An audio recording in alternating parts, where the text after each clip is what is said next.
हैं ये इसकी 4 डिस्क है, ये चेक कर सकते हैं। और जो इसमें चपटे में चौरस गोली लगी हुई थी ये हमने 4 डिस्क में अच्छी तरह बिठा लेनी है।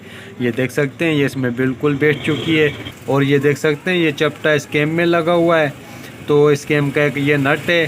तो इस नट की टाइमिंग होती है दोस्तों, वो टाइमिंग कैसे होती है वो भी मैं आपको चेक करवाता हूँ। ये देख सकते हैं ये इसकी संतरी है, इसे कनेक्ट रॉड भी बोलते हैं। तो इस संतरी में कट दिया हुआ है, ये चेक कर सकते हैं ये कट है। तो ये जो टाइमिंग का नट है कैम का, ये हमने इस कट के बिल्कुल सामने रखना है। ये चेक कर सकते हैं आप, ये बिल्कुल सामने है।